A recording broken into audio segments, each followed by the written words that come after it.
Kita teruskan untuk sesi diskusi Madani 4 dengan mengangkat topiknya peluang meningkatkan skala usahawan mikro dan kecil. Untuk itu, saya mempersilakan moderator Encik Junadi bin Nawawi, Ketua Pegawai Eksekutif Unit Peneraju Agenda Bumiputra Teraju untuk mengendalikan sesi ini. Dengan segala hormatnya, dipersilakan. Terima kasih Tuan Pengacara Majlis. Bismillahirrahmanirrahim. Assalamualaikum warahmatullahi wabarakatuh. Salam sejahtera, selamat petang, salam Malaysia Madani.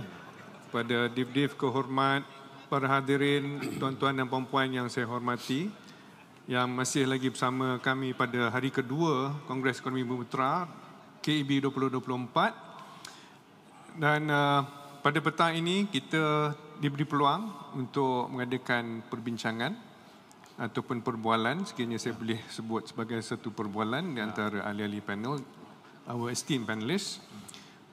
Tajuk perbincangan kita pada petang ini di diskusi Madani nombor 4, iaitu peluang meningkatkan skala usahawan mikro dan kecil.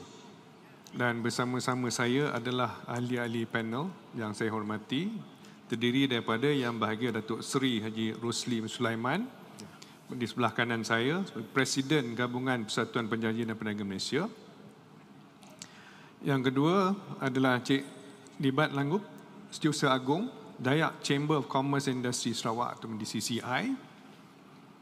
Dan ahli panel yang ketiga adalah Yang Bahagia Datuk Stephen Sampil, Naib Presiden Kadazan Dusun Chamber of Commerce Industry Malaysia atau KCCI. Ketiga-tiga panelis yang saya hormati merupakan wakil tertinggi daripada persatuan masing-masing yang boleh memberikan pandangan daripada persatuan-persatuan berkenaan dengan pelonjakan ataupun penskalaan perusahaan mikro dan kecil.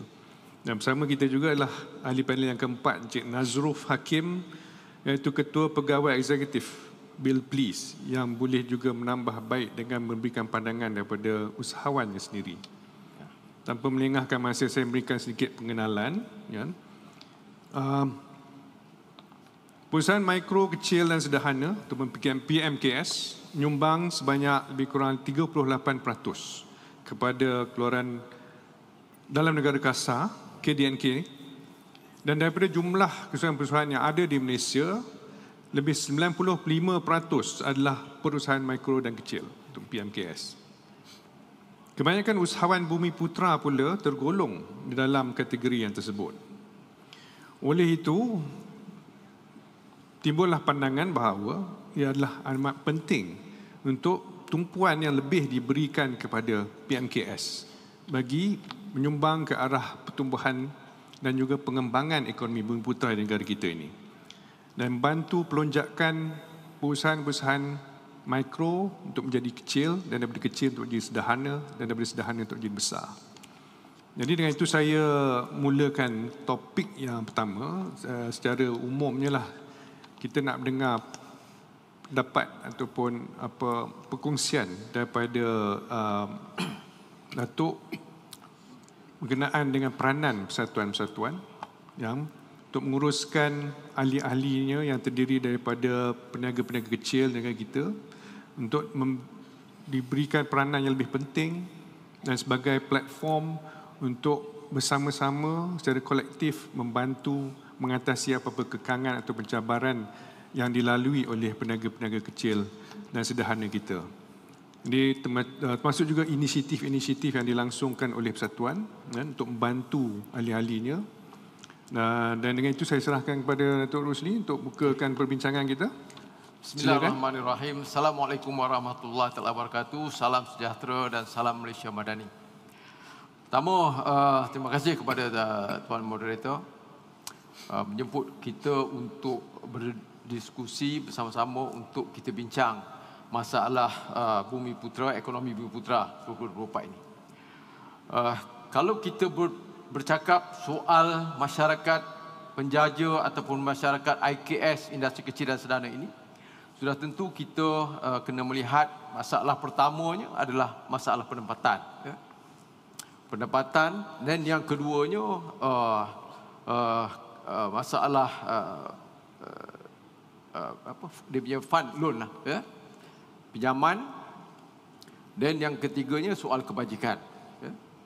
Jadi ketiga-tiga ini adalah memainkan peranan. Yang pertama tadi, kalau kita lihat soal penempatan ini, sudah tentu kita nak pastikan masyarakat penjaja kecil ini, peniaga ini terutamanya, mestilah diberi satu kawasan yang strategik. Ya. Ini pertama. Dan yang keduanya, kita juga kena lihat dalam soal loan, pinjaman. Ya. Kadang-kadang mereka ini bila tidak ada lisen, sudah tentu sukar untuk mereka mendapatkan pinjaman. Dan yang ketiganya dalam soal kebajikan. Soal kebajikan ini kita lihat sebelum ini tidak ada mana-mana agensi yang mengambil berat soal mereka ini mencarung kepada pekeso dan sebagainya. Ya. Jadi perkara ini penting kepada mereka. Sebenarnya kalau kita lihat hasil perniagaan yang dijalankan bertahun-tahun, kalau mereka ini mendapat kemalangan ataupun sakit dan sebagainya, habis hasil yang diterima ini akan membiaya kos perubatan dan sebagainya. Kita ambil contoh baru-baru ini kita dilanda COVID selama 2 tahun. Ya. Habis simpanan peniaga ini telah pun kita digunakan untuk mereka menyara kehidupan dan sebagainya. Jadi perkara ini kita kena lihat bagaimana untuk kita nak pastikan mereka ini survival. Ya. Dan begitu juga kadang-kadang kita lihat PBT terlalu tegas. Ya. Saya nak cakap ini kerana dengan experience yang saya ada ni, apa yang saya lihat di lapangan ini, kita tidak mendapat kerjasama untuk membantu masyarakat peniaga ini. Jadi sudah tentu kita minta supaya BBT dia kena ada keikhlasan. Ya. Kena ada keikhlasan dalam soal membantu masyarakat ini supaya mereka boleh survival, boleh hidup sama-sama dengan kita hari ini. Apa yang berlaku, saya ambil contoh baru-baru ni di Kuala Lumpur lah. Saya tak mau cerita di negeri lain. Saya pergi ke Sabah pun ada masalah di Sabah, Sarawak begitu juga, dan kita tengok di negeri-negeri lain, di Perlis pun sama.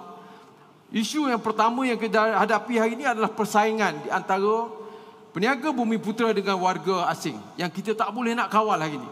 Tapi alhamdulillah baru-baru ni kita tengok apabila kita bersuara, kerajaan dah mula ambil tindakan dan tu pastikan warga asing ini tidak terlibat di sana. Kerana ini adalah merupakan satu sektor industri yang perlu kita kawal, yang untuk kepada masyarakat kita, peniaga-peniaga kecil ni. Kalau perkara ini kita tidak dapat kawal sepenuhnya, sudah tentu persaingan berlaku dan peniaga kita akan lari. Ya. Mereka tidak boleh bertahan dari segi bersaing dengan warga asing ini, kerana mereka ini warga asing, dia datang, dia tak peduli duduk satu rumah 10 orang pun boleh, ya, dia boleh share rumah. Tapi dengan warga tempatan kita hari ini, dia kena jaga anak dia, kena bayar kos perumahan dan sebagainya. Dan jadi perkara ini yang ditanggung oleh masyarakat peniaga Bumiputera kita. Jadi paling utama yang saya nak tekankan di sini adalah kita kena lihat dalam soal apabila kita memberi penempatan. Contohnya saya ambil kira paling mudah di Kuala Lumpur. Kalau kita pergi di kawasan-kawasan di kawasan Masjid India lah, paling mudah kita lihat. Hari ini kawasan itu sepatutnya adalah kawasan yang prime area, yang boleh kita bawa peniaga-peniaga ini, yang boleh kita didik supaya mereka boleh menjalankan perniagaan dan mempunyai kekuatan keuangan, dan mereka boleh pergi mempertingkat ke perniagaan yang lebih baik lagi, ya, menjadi usahawan dan sebagainya. Tetapi kawasan ini saya nampak diperindahkan cantik dan diletaknya pagar, diletaknya tiang-tiang-tiang, ya. Kononnya tidak memberi, tak nak bagi masyarakat peniaga ni ceroboh kawasan itu berniaga. Yang sebenarnya saya lihat pihak PBT dia tidak ada ekonomi dari segi pengalaman ekonomi ini. Yang ini yang menjadi masalah kita. Jabatan Pelesenan di seluruh PBT tidak ada qualification yang berkaitan dengan ekonomi. Jadi dia ada pengalaman enforce, dia ada pengalaman pentadbiran, tapi dalam soal untuk mempertingkat, mendidik masyarakat penjaja kecil ini menjadi usahawan, saya tengok dia tidak ada pengalaman untuk mempertingkatkan masyarakat ini, ya. Jadi sudah tentu saya minta supaya pihak kerajaan kena melihat apabila kita meletak sesuatu pegawai di bawah sektor Jabatan Pelesenan Peniaga dan Kecil ni, mestilah mempunyai pendidikan ekonomi sedikit sebanyak. Ini pandangan saya.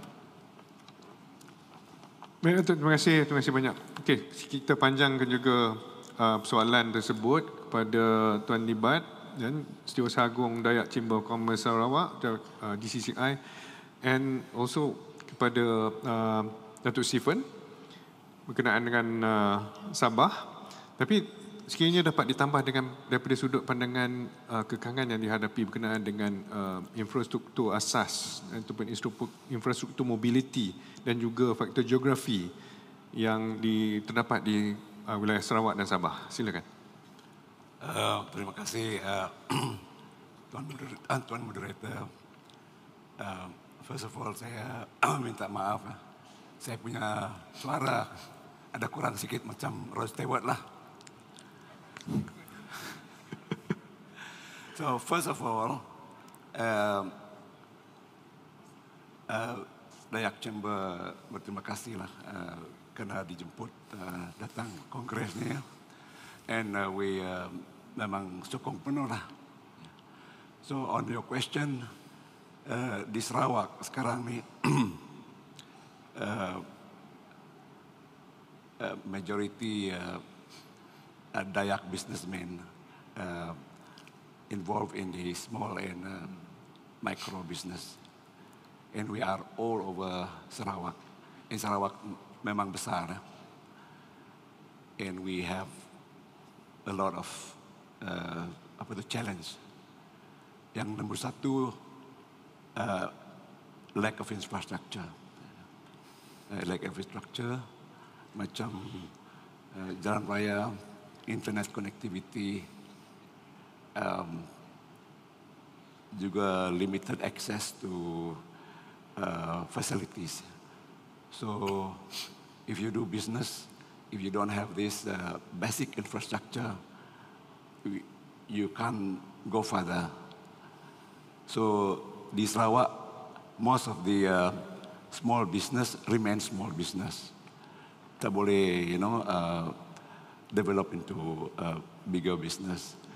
And I think the most important thing is for the government to bagi infrastructure yang macam ni lah. And I think the government actually memang sekarang dia emphasis rural development. I mean, we thank the government for that lah. Sarawak government dengan federal government. But we in the chamber really believe that we need the government to assist, especially in training, in training all the business people who are mostly the rural areas, in terms of training, upscaling, and access to fund dan semua. Macam Dayak Chamber, for example, we were provided with funds from government to provide training. Teraju was very helpful. Thank you very much. And the ministry in the state pun ada bagi fund lah. We are actually doing a lot of training dalam digital marketing, homestay, mainly these two. Yang because kalau you tengok Sarawak ni, we have ecotourism, we have forests, we have the mountains, we have the rivers, but we have a lot of challenges. And I would like to request the government, kalau boleh, you tolonglah chamber give us some fund so that we can, with that fund, we can go all over Sarawak to train and to bagi capacity building lah, which we are doing now. I would request on behalf of the chamber, kalau boleh bagilah. We have been given before, and we are also asking for more funds. And because Dayak Chamber is macam voice of the Dayak businessmen, and the voice of the Dayak businessmen are very loud. Please help us. So that is what our chamber is asking. Thank you. Okay, baik. Thank you, Tuan. Dan seterusnya, Datuk, Stephen, kami boleh kita mendengar pandangan daripada Datuk pula. Okay. Ya, selamat petang saya ucapkan kepada semua. Selamat Malaysia Madani. Thank you, Datuk Seri Fadilah Timbalan Perdana Menteri Malaysia, you still here untuk mendengar kami bercakap di sini. I thought semua YB sudah jalan, tapi yang berhormat masih ada sini. Berhormat Timbalan Perdana Menteri. Thank you very much. And to all of you here.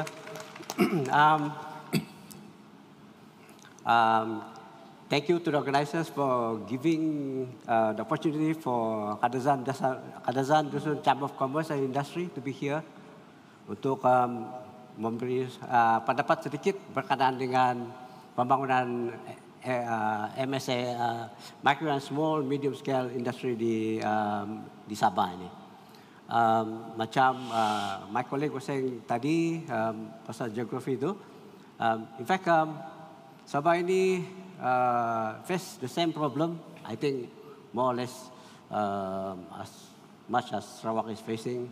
I think for the last many years, I think Sabah has been facing a lot of problem in terms of infrastructure development. Kita punya geografi sangat luas.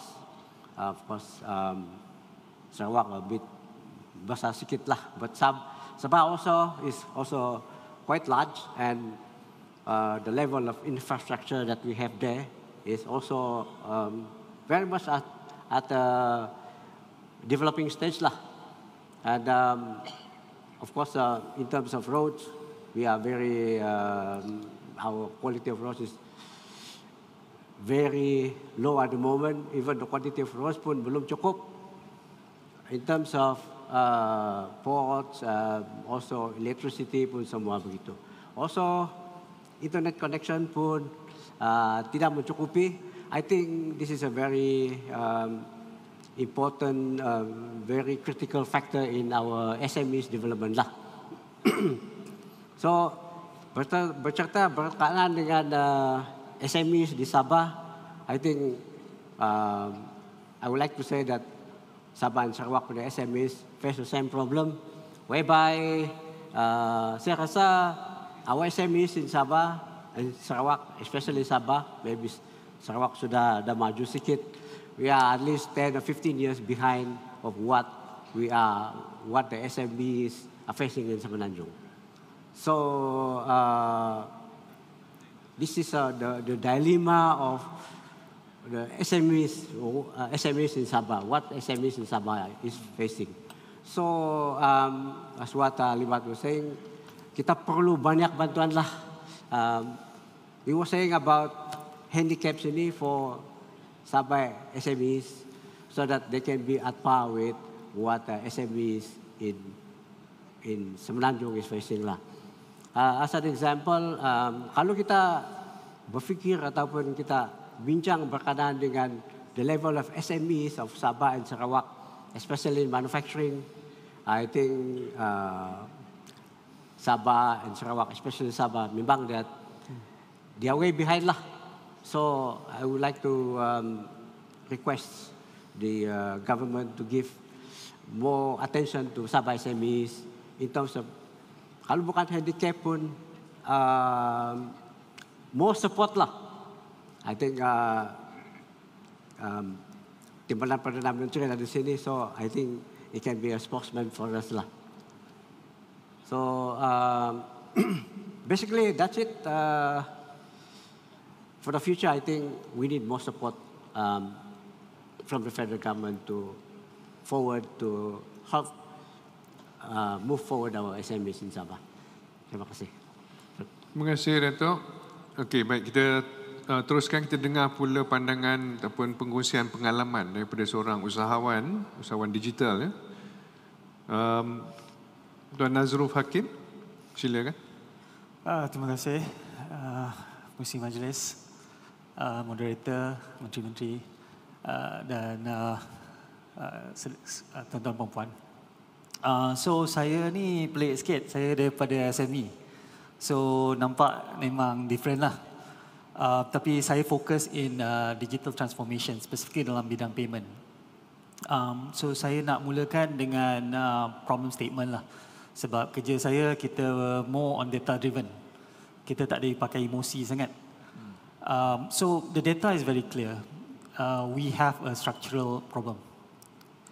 Kalau kita tengok kita punya forex, memang it's not the best. So kami punya vendor semua dalam USD, harga melambung naik. Kalau kita tengok government federal debt naik almost 9% year on year. The silver lining is 90% over, I think 97-98% is domestic. Maksudnya kita pinjam untuk buat infrastructure, untuk kasih subsidi dan seterusnya. So that's somewhat good lah. Tapi sampai bila nak dapat subsidi? So that's why kita ada subsidi bersasar lah sekarang. Good luck for that.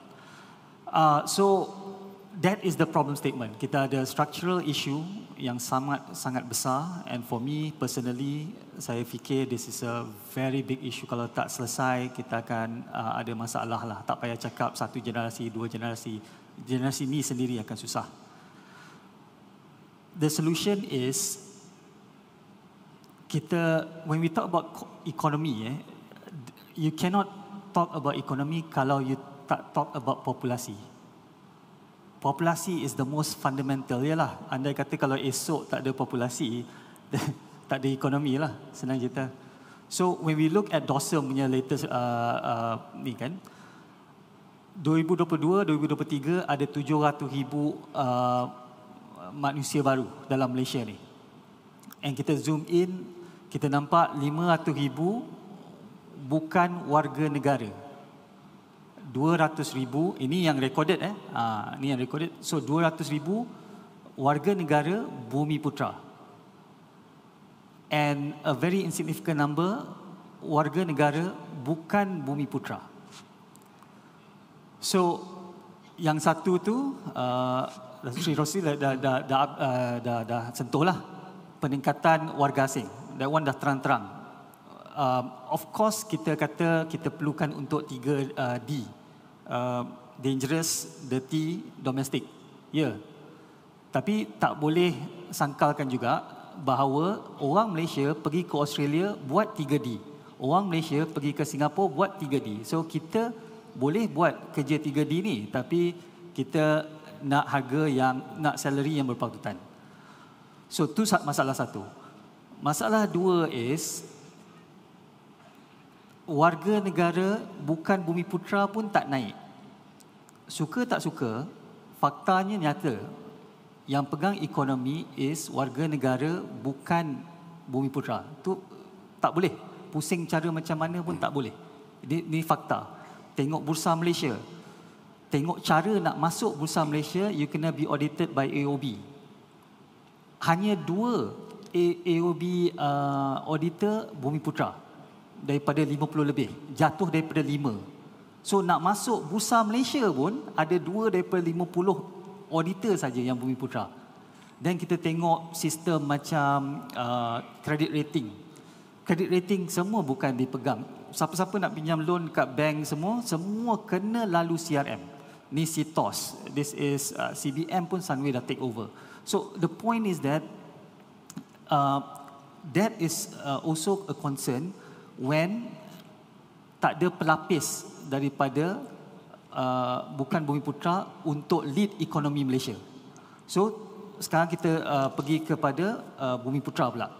Ada 200,000 manusia baru. So basically sekarang are they ready tak untuk teraju ekonomi Malaysia? Right? Because suka tak suka, these are the future leaders.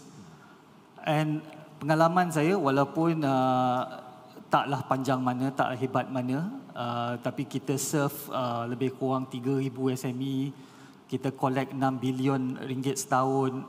Pengalaman saya menunjukkan Bumi Putra MSME memang tak ready lagi untuk berdaya saing di peringkat, tak payah kata Malaysia, tak payah kata global lah, regional dengan local pun kita still ni.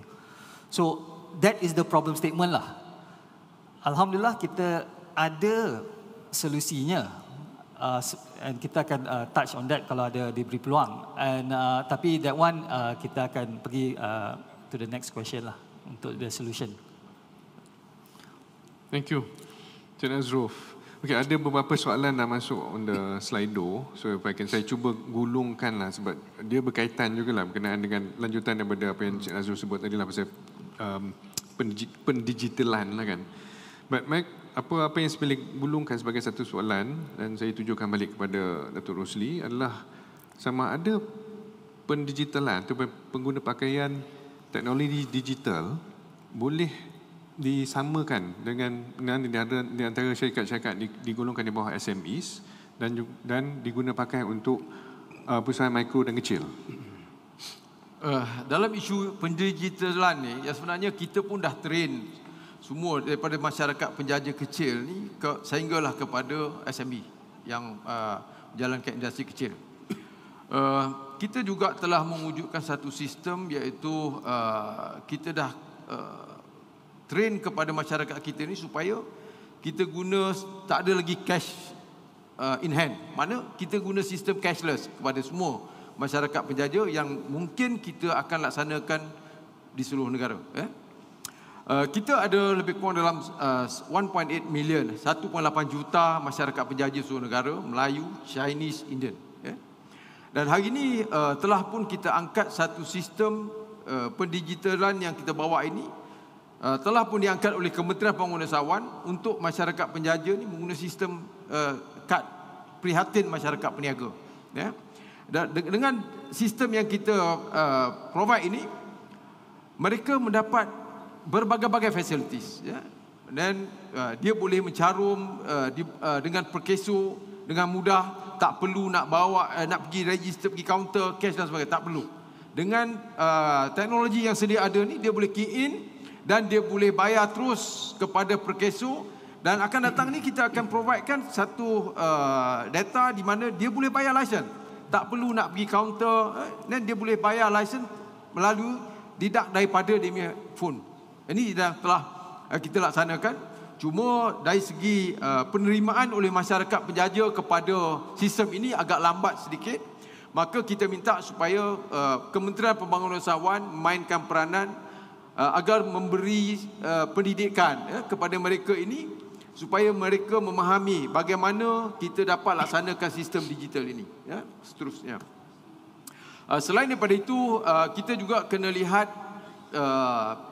Bumiputera yang masih berjinak-jinak di sektor penjaja ini, sektor perniagaan yang kecil. Kita lihat sebenarnya mereka ini tidak ada pengalaman. Banyak kios yang telah dibina oleh pihak kementerian untuk membawa anak muda ini berjinak di sektor ini, tapi mereka fail. Mereka tidak ada daya tahan, tidak ada daya tahan untuk mereka menjalankan perniagaan berskala kecil ini. Mungkin pada mereka belajar di universiti-universiti, tapi dalam masa yang sama mereka berkeinginan untuk menjalankan perniagaan. Tetapi pihak kementerian telah pun menyediakan kios banyakkan di bandar-bandar di KL ni. Akhirnya saya tengok kios tu tinggal kosong. Mereka berniaga sebulan, 2 bulan, 3 bulan dan mereka keluar daripada situ. Jadi ini masalah kita kerana saya lihat perlu ada pendidikan, daya tahan untuk mereka menjalankan perniagaan. Kalau tidak, mereka tidak boleh bersaing dengan bangsa-bangsa yang lain. Walaupun kita lihat hari ini ekonomi diterajui oleh bangsa Chinese, bangsa Cina, tetapi mereka ini adalah dia lebih fokus kepada sektor perniagaan ini. Jadi kita minta supaya Bumiputera orang Melayu kita ni supaya bersama-sama bersama-sama kita diskus, duduk semeja, dan apa yang boleh kita menimba pengalaman untuk kita bawa Bumiputera ni seiring dengan konsep perniagaan yang sedia ada ni. Ini yang saya lihat. Okey, baik. Tok Sri, saya panjangkan perbincangan itu kepada Tuan Libat. Sekiranya boleh menambah pandangan berkenaan dengan sekiranya ada usahawan-usahawan mikro dan kecil tidak berjaya, ke manakah mereka? Where do they go from there? Terima kasih. Kalau if we think in terms of the Dayak businessmen, we have I think problem because yang saya cakap tadi, most of these people are all over Sarawak. And it's difficult for them to actually look for a solution in the sense that we have problem of logistics. We have problem of, they do not know where to go. But as a chamber, we also liaise with, as I said, we are the voice to the government. We highlight this to the government. And we actually really hope, or our hope is normally in the system, in the government system, But I would like to add to Datuk Sri tadi lah. During the pandemic, there is one Dayak Bidayo who was quite successful in his e-commerce, where he got everybody in the villages, in a few villages near Kuching, Libau sana, and he managed to do very good business during the pandemic because of e-commerce. But the problem, according to him, was sometimes these people who he gets the products from, they tak percaya this internet lah, dia nak cash, So that's, he was saying that what is important is that we must educate. Education, training, mentoring. And with that, I think these people, the new generation, the young generation can actually improve, So you're talking about what you said tadi, I think kalau we have this problem among our businessmen, it's difficult actually to look for the banks and all that. And we always look to the government. Thank you. Okay, thank you, Tuan. Just, Datuk Stephen pula, earlier you mentioned about bantuan-bantuan yang masih diperlukan lah. Ya. Kan? And apa yang saya boleh rumuskan, the bantuan is mostly in terms of capacity building dan juga bantuan keuangan lah, kan.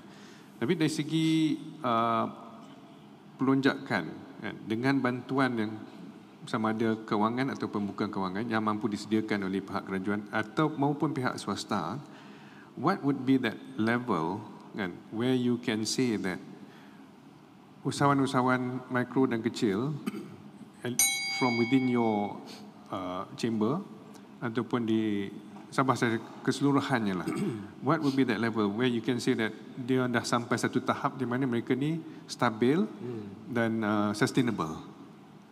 Ya, terima kasih. Actually, kalau pada tahap SME di Sabah, I think most of the time, I think we have to start from even from the basic one, we have to start from there lah. Because as I was saying just now, we have not reached to that level whereby we are up and running. So we have to, as I was saying, from the basic, from of course, macam di Sabah, well, I think even for Malaysia, basically kita ini is an agricultural country and we are just about to berjinak-jinak dengan what we call business money. This also applies for SMEs in Sabah. So maybe the first thing is we wanted to create what we call a business mind, a business entrepreneurship culture.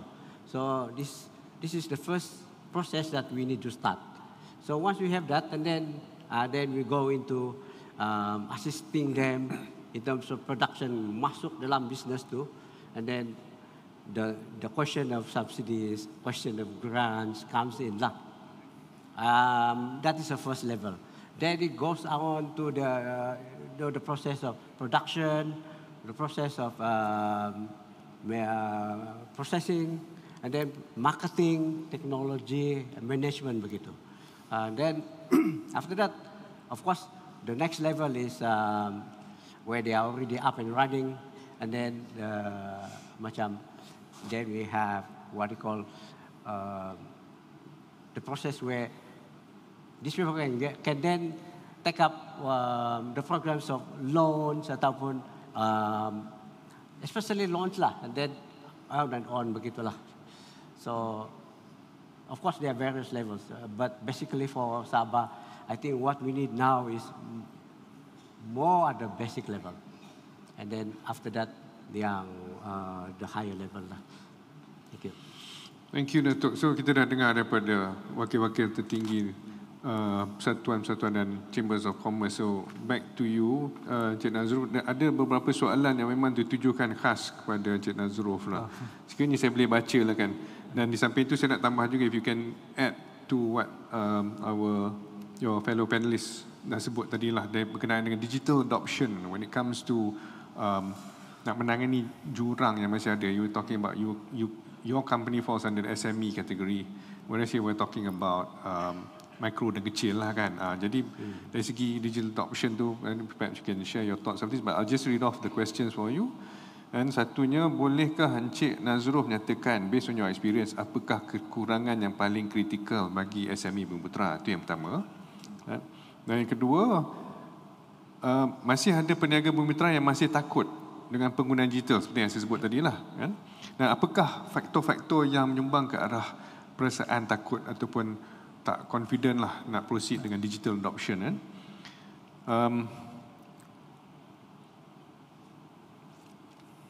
Okey, ada yang ketiga, Bila Encik Nazrul sebut Bumiputera belum ready, boleh jelaskan tak era yang mana yang belum ready itu? Okay. So with that, saya silakan. So because kita sangat kesetukan masa, saya nak jump terus kepada solusi dia lah ya, untuk bantu ekonomi Bumiputera, specifically MSME, Micro, Small, Medium Enterprise. Okay, so nombor satu, kita kena tengok dekat history, dekat sejarah. Memang Bumiputera penjajah memang kita taruh dekat luar bandar, right? And dia taruh bukan Bumiputera dekat bandar, and because dia orang work well better dengan orang bukan Bumiputera. That's fine. Benda yang manusia buat kita boleh ubah. So datang kemerdekaan. Kemerdekaan pula, let's just say kita punya policy untuk Bumiputera bukan untuk jadi usahawan. But sekarang masanya untuk ubah. Kena ada anjakan paradigma lah. Memang untuk Bumiputera, bagi saya, my humble opinion, tak ada cara lain. Keusahawanan is the only way forward. Entrepreneurship, that's it, period. Of course kena ada education, semua tu of course lah. That one prerequisite. Tak payah cerita. But dia dah tak boleh. Saya punya greatest hero is ayah saya. Ayah saya one day cakap kat saya, no one is going to save you. Bila dengar daripada orang lain, mungkin kita tak ambil sangat lah. Tapi daripada ayah kita terus, uish. So daripada saat tu saya ada mindset that tak ada siapa akan bantu saya. Government takkan bantu saya.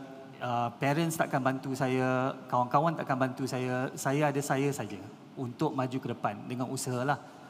Of course dengan tu, Alhamdulillah dengan sokongan government, kita dapat investment daripada MEFCAP untuk buat the first version. Saya sangat bersyukur. And kita bayar balik MEFCAP 3 kali ganda. Dia masuk RM1, kita bayar hampir RM3 balik, 2020. So, the point is that government of course bermula daripada rumah lah. Ibu bapa kena didik anak untuk jadi usahawan. Tapi government juga kena hantar signal that masa dah berubah. What if IC kita, kan, semua orang ada satu unique IC kan, terus boleh jadikan tu sebagai ID perniagaan. Maksudnya kerajaan daripada hari pertama bayi keluar dekat Malaysia sebagai rakyat Malaysia, dia terus boleh buat bisnes, technically. Bank negara dah mulakan. Maksudnya IC is also your bank account. Maksudnya kalau saya tahu penerima punya IC, saya boleh bayar duit kepada penerima guna IC. So that is the best signal government boleh kasih kepada setiap insan rakyat Malaysia. That from day one, you boleh buat bisnes. And then buat benchmark lah. Okay, ceiling ni you kena daftar dengan agensi ni. Ceiling ni kena buat daftar dengan. Sebab masalah kami dekat Bill Place ialah bila individu datang, kita kena tolak. Sebab kami punya bank kata semua kena daftar dengan SSM. So, banyak individu yang nak niaga, kami tak dapat bantu. Sebab dia tak berdaftar dengan SSM, dia tak ada bank korporat, macam-macam kerenyahan lah yang ni. So sayang lah, dia nak niaga tapi kami tak boleh bantu. So that is the number one solution lah. Apa yang saya nampak lemah is untuk jawab soalan tu ialah mindset lah. Sebab for the longest time kita telah dibiasakan that ada orang akan bantu. Bumiputra, status khas, alhamdulillah akan ada bantu. Tapi because of the global dynamic sekarang, structure issue, Kusanawan is the only way lah to move forward. Okay, thank you for that, Tuan Nazruf. Ada beberapa soalan yang baru masuk lah, walaupun kita dah hampir ke penghujung. Okay, ini soalan yang ditujukan kepada Encik Libat, tapi saya rasa dia apply juga kepada yang lain-lain lah kan. Cakap pasal logistics kan, logistics and therefore distribution, the cost kan. Apakah tindakan-tindakan yang dilakukan oleh pihak-pihak persatuan dan juga Chambers of Commerce untuk membantu ahli-ahlinya dalam menangani isu kenaikan kos dari segi logistik dan distribution ni lah. Encik Libat. Terima kasih ya. I think we in the chamber, as I said, we appreciate those challenges. These are real challenges, and the only way is to make sure that we have infrastructure. And I think we have also through the chamber liaise with the government and tell the government all these challenges that we have.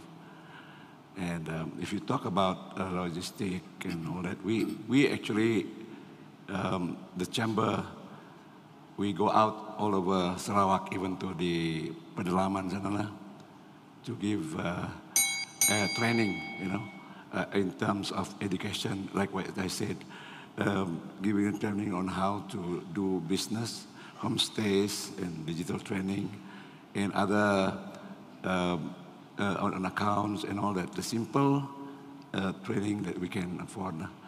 But again, I said the chamber is just a chamber. We do not have a lot of money to go around to develop this, and we always look at the government, as I said just now. So what we can do is we do our best to see if there is any need of our members or for the matter their community, the business community. We will make sure that the government knows about it. And I think we have, for the past many years, brought this to the government, and we are also trying very best to go about how to solve this. But again, I think the most important now, because of the digitalization, internet is very important. We must have reliable internet connectivity. If you are in the kampong, if you have reliable internet connectivity, you are one up. Even in business now, you can do that. That's what we find out. So if the government can actually concentrate on giving importance on this new e-commerce business, that will be a big help to the community there because of the vastness of the surrounding. All right. Thank you. Okay, thank you. And we are entering our final phase lah, final round. So with that, I suppose just sedikit rumusan ataupun saranan ataupun galakkan kata-kata aluan kepada usahawan-usahawan dan untuk. Okey, pertama saya minta supaya kita kena serius menangani isu warga negara asing. Kita kena make sure warga negara asing tidak boleh terlibat di sektor masyarakat penjaja. This is the one yang kita nak minta supaya kita nak bantu masyarakat Bumiputra ini boleh lebih maju daripada yang ada sekarang. Ini yang pertama. Yang keduanya, saya nak minta juga supaya pihak PBT seluruh negara bagi penempatan lokasi masyarakat peniaga kecil yang baru ni. Kadang-kadang yang daripada student, dia tak ada tempat, macam mana dia nak berniaga. Kita kena bagi di kawasan-kawasan yang strategik. Jangan letak di kawasan yang tak ada orang. You know?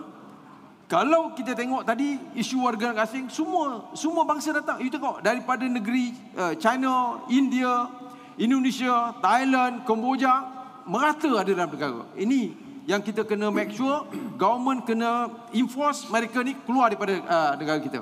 Ini pertama. Dari cakap. Yang kedua tadi masalah penempatan tu, saya nak ulang balik.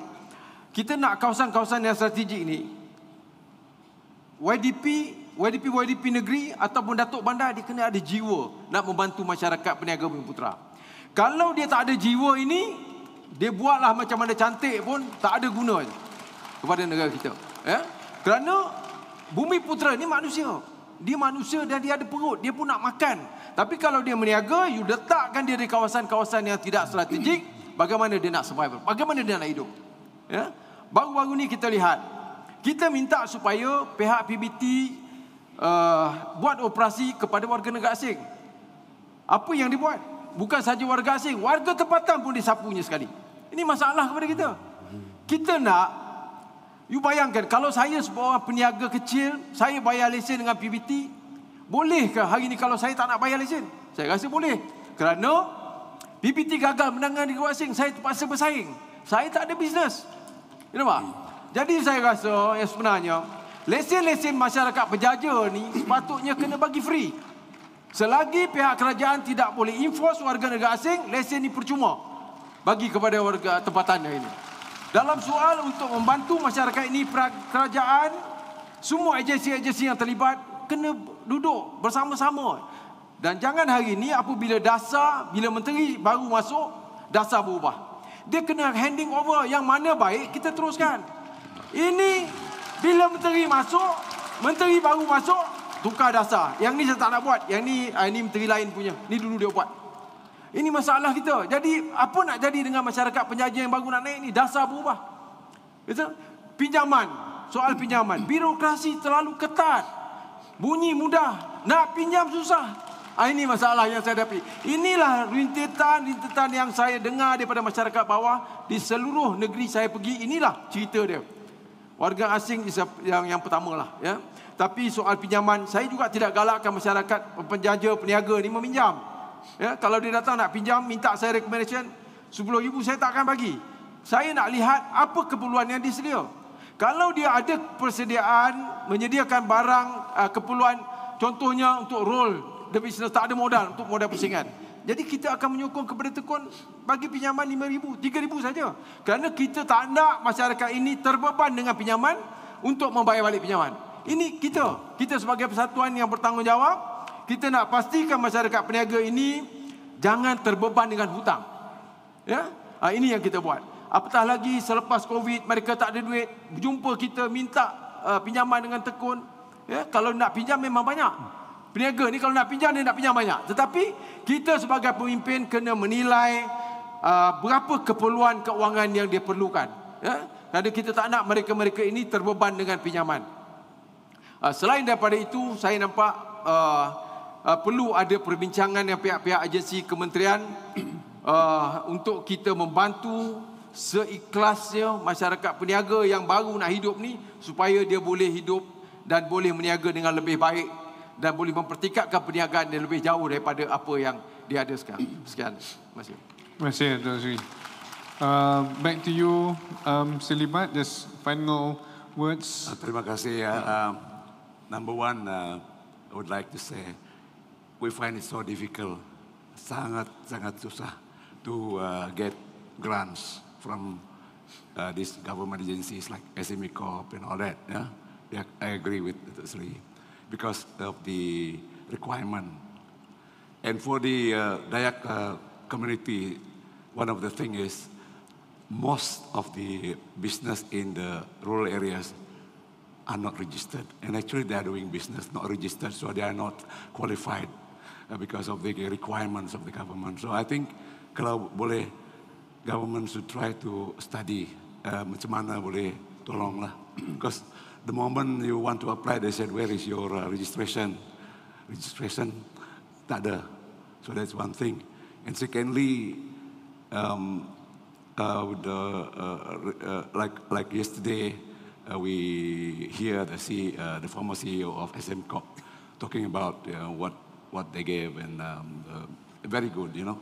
Tapi most of us do not know this fund, not only SME Corps but other fund yang lain, you know. So if possible, the government should be very, very proactive. Go to our chambers, contact us so that we can actually disseminate this information. Sometimes we do not know. Some of my members also do not know. Sometimes there is a such thing as tekun. I mean, everybody knows, but most people in my area don't know this. So if the government could be more proactive, contact chambers like us and contact all the rural areas and also the small towns and tell them that there is this. Because there are so many small businesses out there, they need fund. And I think they need, and my last request is, kalau boleh, as I said just now, please give some fund to chambers like us. We are actually quite hardworking. We go around to do trainings. I think please consider that very much. Thank you very much. Yeah. Thank you, Encik Libat. And Datuk, your final... Okay. As a closing remark, ada dua. Satu is the macro level. I think for Malaysian SMEs, I think there are three that I would like to mengajukan. Satu ialah, I think the Malaysian punya assistance program for SMEs memang besar dan really continuing. So saya cadangkan assistance program ini diteruskanlah. Because at the moment kita tahu untuk Malaysia ini at least 16 ministries and 60 agencies are involved in SME development.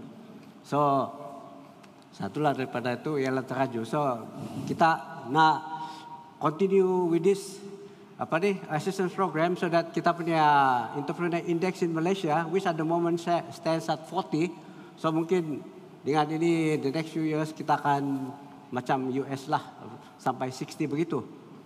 Yang kedua ialah of course we see a lot of wanita here. I think wanita has been the driving force of the SMEs in Malaysia, and yang tadi itu banyak tepuk tangan tu, I think you are the backbone. So like that to continue so that kita punya Malaysian SMEs will be among the best in the world.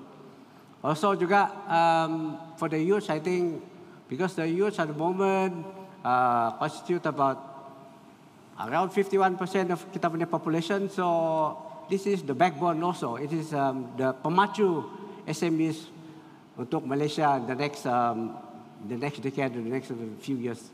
So I think the youth should take take the lead and be a leader in SME development. That is the macro side. On the micro side, I want to go back to what I was saying just now pasal Sabah SMEs. At the moment I was saying, kita punya SMEs ini at least 10-15 years behind.